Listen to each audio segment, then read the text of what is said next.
पंढरपूर, भक्तिमळा पिकविणारी पावन नगरी, भूतलावरील स्वर्ग म्हणून भूवैकुंठ नगरी पंढरी, अशा अनेक उपाध्यांनी समृद्ध अशी आध्यात्मिक नगरी म्हणून या पंढरी नगरीकडे पाहिलं जातं. प्रत्यक्ष ब्रह्मांड नायक श्री विठ्ठलाच्या वास्तव्यानं पुनीत झालेली आणि अवघ्या महाराष्ट्रातील जनतेचा ऊर्जा स्त्रोत ठरलेली आध्यात्मिक पावन नगरी म्हणजे पंढरी नगरी. 2009 साली देवभूमी पंढरपूर आणि संतभूमी मंगळवेढा या देव आणि संतांच्या दोन भूमीचा एक विधानसभा मतदारसंघ निर्माण झाला आणि ज्याचं नेतृत्व आमदार भारत नाना भालके यांच्याकडे जनतेनं सोपवलं. नाना आमदार तर झाले, पण विकास कामाचं फार मोठं आव्हान त्यांच्या पुढे होतं. सर्वात मोठं आव्हान होतं ते देशाला स्वातंत्र्य मिळून 60 वर्ष होऊन गेली होती, परंतु मंगळवेढा तालुक्यातील दक्षिण भागातील 35 गावं कायम दुष्काळी होती. त्या गावांना शेतीला तर पाणी नव्हतंच, पण उन्हाळ्यात पिण्याच्या पाण्यासाठी सुद्धा शेतकरी समाजाला स्थलांतरित व्हावं लागत होतं. त्या समाजाच्या आशा आकांक्षांची पूर्ती करणे हा नानांचा ध्यास आणि श्वास झाला होता. कारण मंगळवेढा तालुक्यातील शेतीची परिस्थिती भीमा नदीच्या काठावरील गावं आणि उजनीच्या कॅनॉलवरची गावं सिंचनाखाली असल्यानं ती सुजलाम सुफलाम होती, पण दक्षिण भागातील 35 गावं मात्र उंचावर असल्यानं कॅनॉलद्वारे पाणी पोहोचू शकत नसल्यानं ती गावं कायम दुष्काळी होती. त्यामुळे मंगळवेढा तालुक्याची परिस्थिती अर्धा तालुका तुपाशी आणि अर्धा तालुका उपाशी. ही विषमता नष्ट करण्याचा विडा भारत नानांनी मनोमन उचलल्यामुळे गेली 5 वर्ष झपाटल्यासारखा पाठपुरावा करून या कायम दुष्काळी असलेल्या 35 गावांना सुकाळी करण्यासाठी महाराष्ट्र शासनाकडून विशेष बाब म्हणून 530 कोटी रुपयांच्या उपसा सिंचन योजनेला मंजुरी मिळवली. 71 कोटींची भोसे प्रादेशिक पाणी पुरवठा पेयजल योजना मंजूर करून मार्गी लावली. ही योजना पूर्ण झाल्यानंतर मंगळवेढा तालुका टँकर मुक्त होणार. दक्षिण मंगळवेढ्यातील फायदेशीर ठरणारी म्हैसळ जलसिंचन योजना अभ्यासपूर्वक मार्गी लावली. देशाला स्वातंत्र्य मिळाल्यापासून ते आज तागायत उपेक्षित असलेल्या 60-70 हजार शेतकरी समाजाला न्याय दिला. तेव्हा या भागातील शेतकऱ्यांना झालेला आनंद हा गगनात न मावणारा होता आणि त्यांनी भारत नानांचा या कामाबद्दल भव्य असा सत्कार करून कहो दिल से भारत नाना फिर से अशा गगनभेदी घोषणा देऊन त्या कायम दुष्काळी गावांचा आसमंत दुमदुमून गेला. आभाळातून पडलेला पावसाचा प्रत्येक थेंब अडवला आणि जिरवला तरच शेतकऱ्यांच्या उपलब्ध असलेल्या विहिरींचे आणि बोरचे पाण्याचे पाझर टिकणार आहेत हे या भागातील शेतकरी समाजाला समजले पाहिजे. म्हणून आमदार भारत नाना भालके यांनी आमदार अमरीश पटेल यांनी शिरपूरमध्ये राबविलेल्या ओढ्या ओघळींवर सिमेंट नाला बंधारा बांधल्यामुळे त्या भागातील शेती कशी सुधारली आहे हे या दुष्काळी भागातील शेतकऱ्यांना समजलं पाहिजे, त्यांच्या ज्ञानात भर पडावी म्हणून शेतकऱ्यांमध्ये पावसाच्या पाण्याबाबत जागृती केली. आधी जागृती मग कृती या न्यायानं आधी आमदार भारत नाना भालके यांनी शेतकरी समाजाला नाला बंधाऱ्याचं महत्व पटवून दिलं. नंतर मंगळवेढा तालुक्यात 80 गावात जवळपास 170 सिमेंट नाला बंधारे बांधून शेतकऱ्यांच्या शेतीबरोबरच शेतकऱ्यांची मनं फुलवण्याचं काम केलं. शेतीच्या विकासासाठी पाणी लागतं आणि पाणी आणणारा आमदार आणि पाणी सध्या मंजूर झालेलं आहे आणि पाणी आणलेलं आहे आणि शेती विकास होण्यासाठी पाणी हा महत्त्वाचा घटक आहे आणि आमदार भारत नाना भालके यांनी विकास केलेला आहे आणि विकासालाच मत द्यायचं, भारत नाना भालके यांनाच मत द्यायचं. पाणी हा शेतीसाठी मूलभूत घटक आहे. जर पाणी नसेल तर शेतकरी शेती करू शकणार नाही. त्यामुळे लोक शहराकडे जाऊ लागलेले आहेत. तर यासाठी भारत नानाने प्रयत्न करून 6 साखळी बंधारे आणि 1 जिल्हा परिषदमधून बंधारा मिळवून दिला. त्यामुळे लोकांना पाण्याची सोय झाली, शेती चांगली पिकू लागली आहे. बंधाऱ्यात साचलेलं पाणी पाहून शेतकऱ्यांच्या मनगटातील पाणी देखील आज वाढलं आहे आणि त्याबरोबरच आमदार भारत नाना भालकेंवरचा विश्वास देखील द्विगुणित झाला आहे.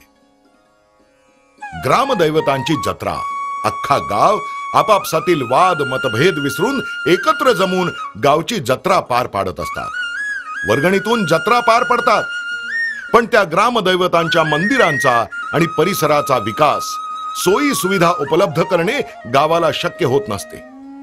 ही उणीव लक्षात घेऊन आमदार भारत नानांनी मंगळवेढा तालुक्यातील 80 गावांपैकी जवळपास 71 गावांमध्ये ग्रामीण तीर्थक्षेत्र विकास आराखडा ब व क वर्गामधून 41 कोटी रुपयांची कामं मंजूर करून घेऊन 71 गावातील मंदिर परिसरात पेवर ब्लॉक, सभागृह, गाभारा मंदिराकडे जाणारे रस्ते अशी कामं करून शेतकऱ्यांच्या धार्मिक भावना जतन करण्याची भूमिका पार पाडली.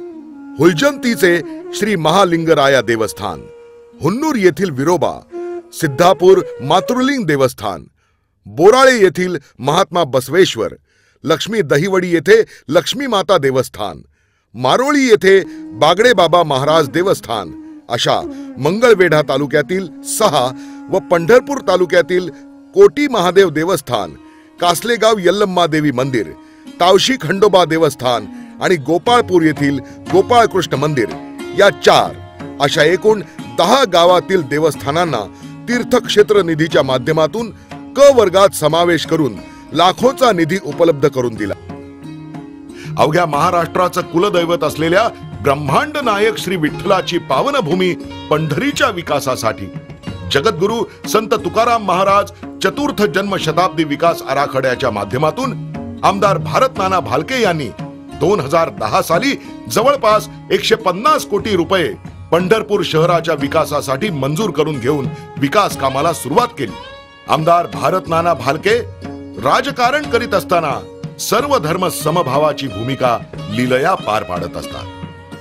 पीर दर्गा आणि मस्जिदीच्या सोयी सुविधाबाबत देखील ते तितक्याच जिव्हाळ्यानं सहकार्याची भूमिका पार पाडत असतात. मुस्लिम बांधवांच्या सर्व सणांमध्ये नानांचा सक्रिय सहभाग असतो. आमदार भारत नाना भालके यांनी राजश्री शाहू, फुले आणि आंबेडकरांच्या विचाराचं राजकारण करताना त्यांचे विचार समाजापुढे मांडून ते विचार समाजावर रुजविण्यासाठी त्या महापुरुषांची भव्य स्मारक उभारण्याची भूमिका पार पाडली आहे. संत पेठेतील सांगोला मंगळवेढा फाट्यावर महात्मा फुलेंचा पूर्वीचा अर्धपुतळा काढून त्याच जागेवर महात्मा ज्योतिबा फुलेंचा भव्य असा 9 फुटांचा पुतळा त्यांनी सामाजिक संघटना लोकराजा शाहू विचार परिषदेच्या मार्फत लोकार्पण करून अत्यंत सुंदर पुतळा परिसराचं सुशोभीकरण केलं. अशाच पद्धतीने येणाऱ्या काळात राजश्री शाहू महाराज, साहित्यरत्न अण्णाभाऊ साठे आणि राजमाता जिजाऊंच्या आणि पुण्यश्लोक अहिल्यादेवी होळकरांच्या पुतळ्याच्या जागा निश्चित केल्या असून यथावकाश ते काम देखील पूर्ण होईल. तसंच महामानव डॉक्टर बाबासाहेब आंबेडकर यांचा भव्य पुतळा तयार करण्याचं काम सुरू.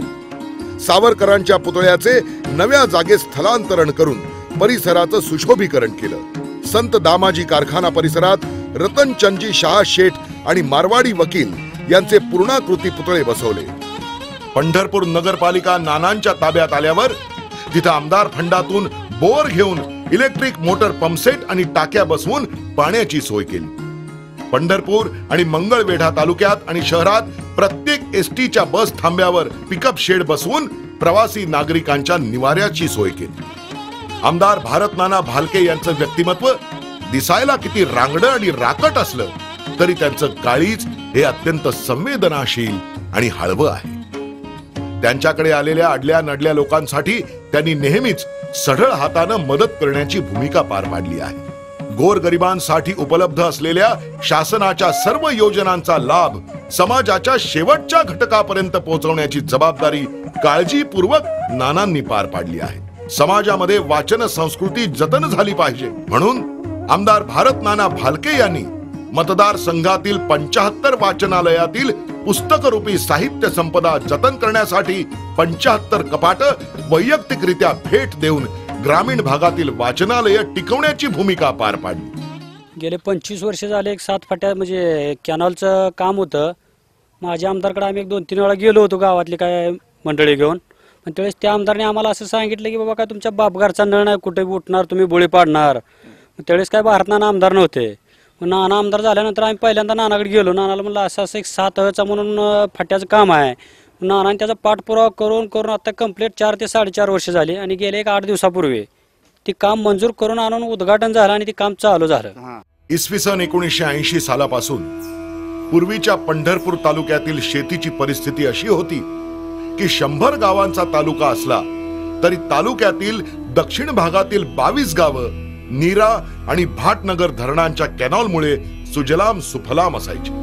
परंतु सन 1980 साली आमदारकीची सत्ता वैयक्तिक राजकीय स्वार्थासाठी आणि जिल्हा राजकारणाच्या हव्यासापायी या भागातील पाण्याच्या पाळ्या कमी कमी होत जाताना आमदार म्हणून जागृत राहण्याऐवजी डोळेझाक करण्यामुळे वैभवाच्या शिखरावर असलेली ही 22 गावं भकास आणि ओसाड करण्याचं पाप केलं. त्यांच्या काळात NRBCच्या टेलचे गाव रांजणीला तर नीरा भाटनगरचं कधीच पाणी मिळत नव्हतं. परंतु भारत नाना भालके आमदार झाल्यावर या NRBCच्या पाण्यात लक्ष घालून अगोदर टेलच्या रांजणीला पाणी मिळावं म्हणून कॅनॉलची कामं करून घेतली आणि सर्व गावांना हक्काप्रमाणे पाणी मिळवून देऊन या 22 गावांना पूर्व कृषी वैभव प्राप्त करण्याची दिशा दिल्यानं या 22-25 गावात नानांबद्दल प्रचंड सहानुभूतीची आणि आपलेपणाची भावना निर्माण झाली आहे.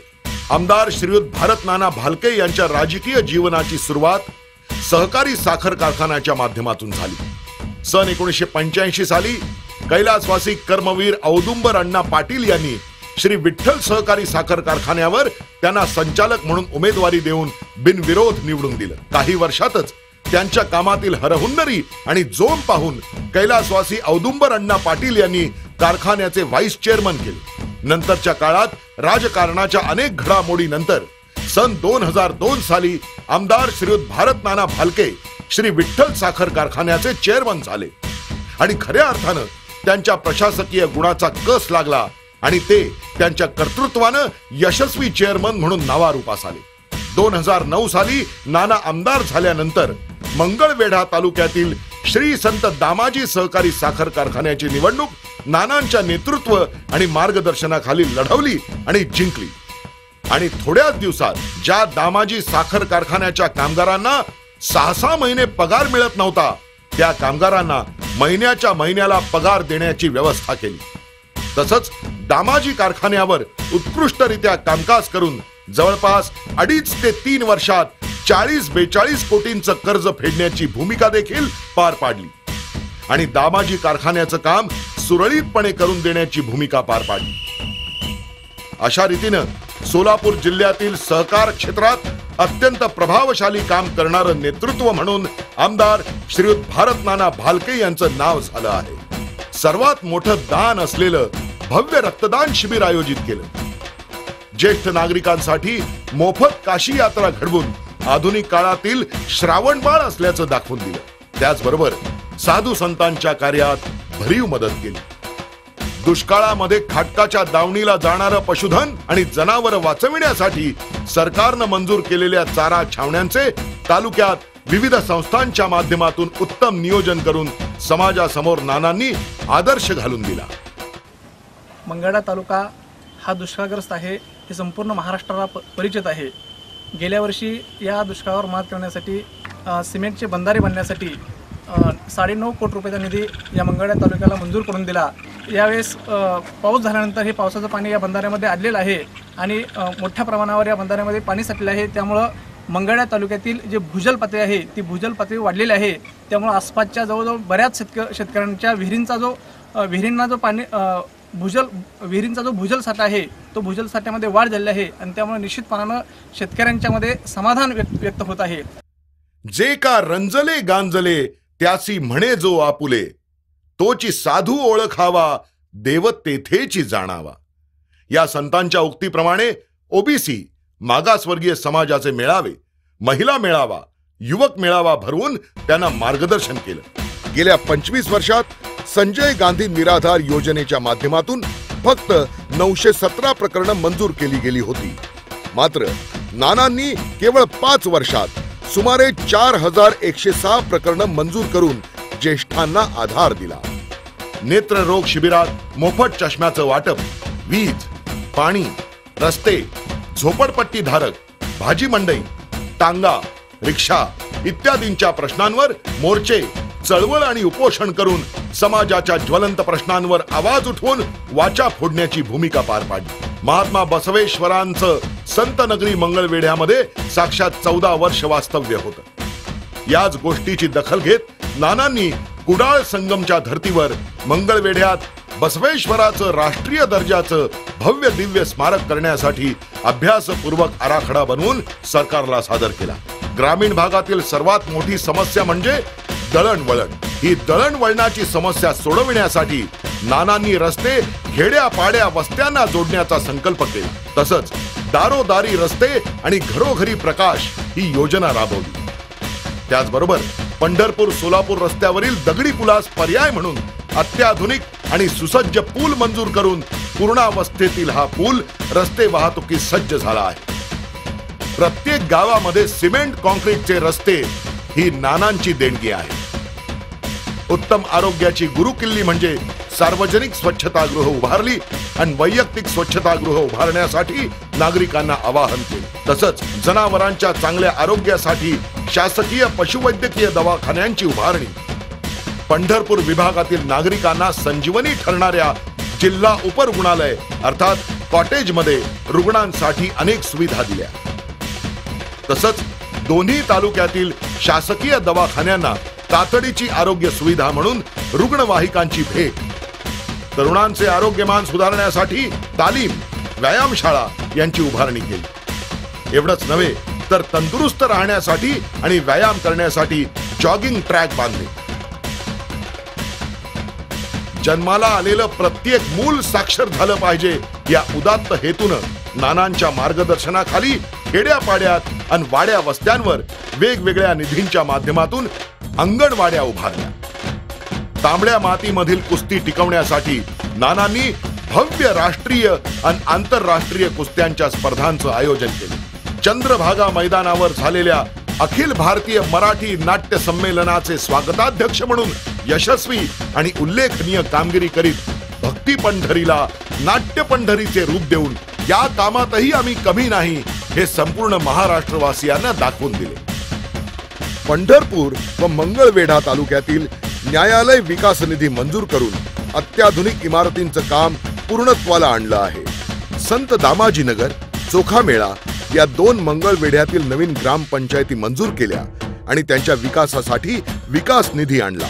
प्रांत कार्यालयाच्या पळवापळवीच्या राजकारणातून नागरिकांचे प्रश्न सोडवण्यासाठी नानांनी प्रांत कार्यालय हक्काच्या मतदारसंघातच हवं असा निर्धार करून तो पूर्ण केला आणि स्वतंत्र पोलीस चौकीची उभारणी, मंगळवेढ्यातील विजेचा लपंडाव संपविण्यासाठी 33/11 केव्ही इतक्या क्षमतेची उपकेंद्रांची उभारणी, मदत शैक्षणीय वैद्यकीय सेवेसाठी, खेळासाठी, लग्न कार्य, अपघातग्रस्तांमधील जखमी आणि मृत्युमुखी पडलेल्या नागरिकांना आर्थिक मदत, कलावंत, व्यवसायासाठी यासारख्या ठिकाणी सढळ हातांनी आर्थिक मदत केली।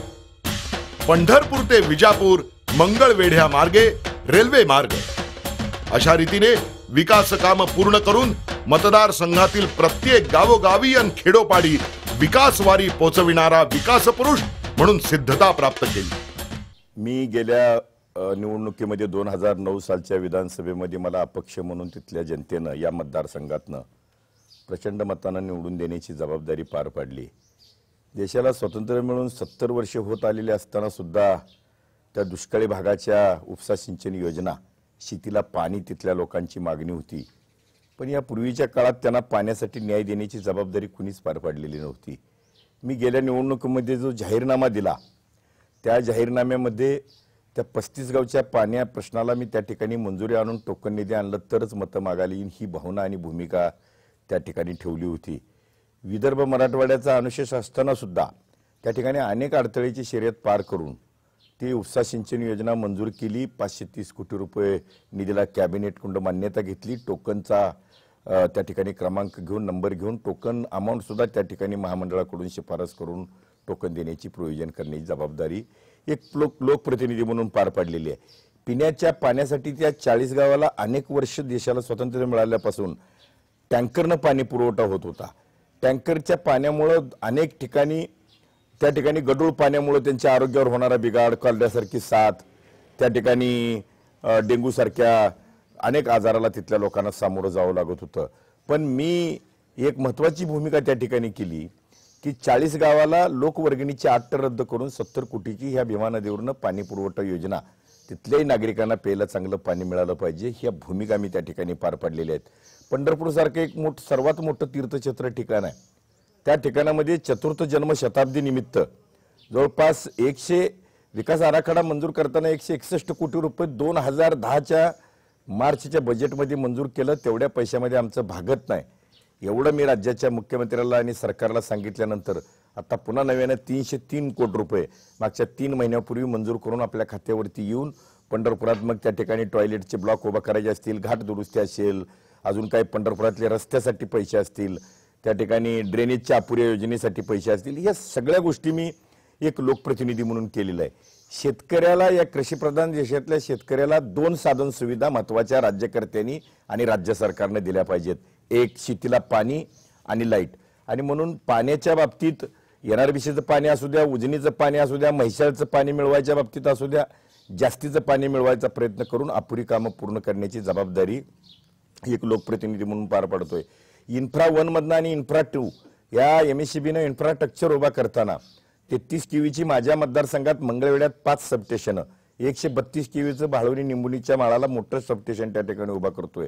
पंढरपूरच्या माझ्या 22 गावामध्ये 2 33 केवीची सबस्टेशन आणि जवळपास इन्फ्रा 2 मधून मंगळवेढ्याला 180 आणि पंढरपूरला माझ्या मतदारसंघापुरत्या गावामध्ये 124 असे जवळपास 200-300च्या आसपास ट्रान्सफॉर्मर उभं करण्याची जबाबदारी, जेणेकरून साठवण आणि वितरण व्यवस्था करायची भूमिका एक लोकप्रतिनिधी म्हणून मी पार पाडलेली आहे. तीर्थक्षेत्राचा निधी असू द्या, सिमेंटचे नाला बांधून पाण्यातली भूगर्भातली पातळी वाढवण्यासाठी दुष्काळ भागात सगळ्यात जास्त निधी आणला. कोरडवाहू अभियानामध्ये जिल्ह्यात प्रत्येक तालुक्याला राज्यामध्ये 1 गाव मिळालं, पण मी 9 गावं बसवून 27 कोटी रुपयाचा निधी माझ्या मतदारसंघात आणण्याची जबाबदारी पार पाडलेली आहे. पीक विम्याची रक्कम त्या ठिकाणी विधानसभेमध्ये आवाज उठवून आणण्याची जबाबदारी पार पाडलेली आहे. कोळी समाजाच्या, धनगर समाजाच्या आरक्षणाच्या बाबतीत तर मी अनेक वेळा राज्य सरकारला त्या ठिकाणी धारेवर धरण्याचं काम मी लोकप्रतिनिधी म्हणून केलेलं आहे. आज मी 5 वर्षाचा इतिहास सांगून लोकांच्याकडे मतं मागायला जातोय, पण गेली 25 वर्षे जे परिचारक या मतदारसंघाचे लोकप्रतिनिधी म्हणून काम करत होते, त्यांनी ही आकडेवारी सांगून कशा पद्धतीने विकास केलाय ह्याची माहिती जरा लोकांना देऊन मतं मागावीत, या मताचा मी आहे.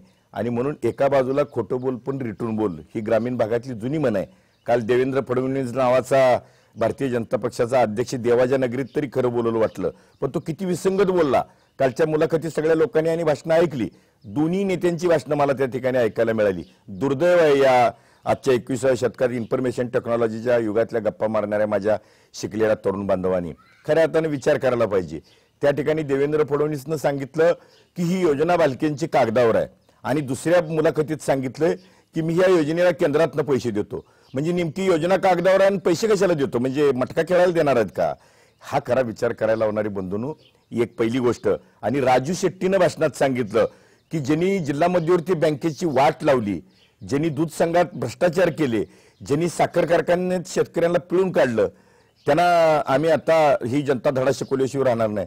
तुमच्या व्यासपीठावरचे उमेदवार कोण होते? तुम्ही ह्या जिल्ह्यामध्ये शेतकरी संघटनेने उमेदवारी दिली ती किती साखर सम्राटांना दिली? त्यांची तुम्ही एका बाजूला सांगितलं की साखर कारखान्यात चांगलं चालवणाऱ्याला आम्ही जरूर विचार करू, पण खाजगीवाल्याला आम्ही त्याचा जरा सुद्धा विचार करणार नाही, पायताना सुद्धा बसू द्यायचं नाही. हे साधा खोतची आणि राजू शेट्टीची मुलाखत होती. 6 सप्टेंबर 2014ची कालच्या मुंबईतली मुलाखत होती खोतची. आणि मग आज तुम्ही त्या मंडळींना की अशा पद्धतीने उमेदवारी देऊन लोकांची दिशाभूल करून मतं मागायचा प्रयत्न बांधून त्या ठिकाणी चाललेला आहे. आणि म्हणून माझी तुम्हाला सर्वांना एक कळकळीची विनंती आणि माझं आव्हान आहे आत्ताच्या तरुण मित्रांना की ज्या 25 वर्ष आपण ज्या माणसांच्या विरोधात अनेक वर्ष त्या ठिकाणी बोटं मोडून आपण त्यांच्याबद्दल नाराजी व्यक्त केली, आज त्याच बोटांना पुन्हा आपण शाई लावून त्या ठिकाणी मतदान करताना पुन्हा त्यांना त्या पद्धतीचे चुकीचं मतदान करणार आहात का ही विचार करायला लावणारी वेळ आहे. आणि म्हणून आपल्या हाताचा जो ज्या वेळेला मताचा हक्क बजावताना तुम्ही निश्चितपणानं ज्या बोटाला शाई लावणार आहात त्याच भूमिकेनं आपण हाताच्याच पंजाच्या पुढचं बटन दाबून माझ्यासारख्या सर्वसामान्य कुटुंबातल्या स्वाभिमानानं आपल्याला गेली 5 वर्षे जे विकास करण्याची जबाबदारी पार पडली आहे त्या लोकप्रतिनिधीला निवडून देण्याची जबाबदारी पार पाडावी हीच विनंती करतो. आणि माझे 2 शब्द. पुढील येणाऱ्या काळात भारत नानांनी पंढरपूर मंगळवेढ्यासाठी पाहिलेली स्वप्न आणि भविष्याचा वेध. DEd, BEd, night college, BCS IT शैक्षणिक सुविधा, भव्य सांस्कृतिक भवन आणि नाट्यगृह उभारणे, मंगळवेढ्यास आधुनिक पद्धतीचे हॉस्पिटल उभारणे, अशा भविष्यपूर्तींचा वेध घेण्यासाठी, सुखसमृद्धीचं आयुष्य जगण्यासाठी, मुलाबाळांना डॉक्टर, इंजिनियर्स, वकील बनविण्यासाठी, तसंच शेतीचा पर्यायानं कुटुंबाचा विकास साधण्यासाठी तुमचं एक पाऊल पंढरपूर मंगळवेढ्याच्या विकासासाठी. येणाऱ्या 2014 विधानसभा निवडणुकीत पुन्हा एकदा माणूस जीवाभावाचा, सर्वांच्या सुखदुःखाचा आपला आमदार, आपला माणूस म्हणजेच माननीय आमदार भारत नाना भालके यांना प्रचंड बहुमतांनी विजयी करूया आणि पुढील 5 वर्षांच्या विकासवारीत सहभागी होऊया.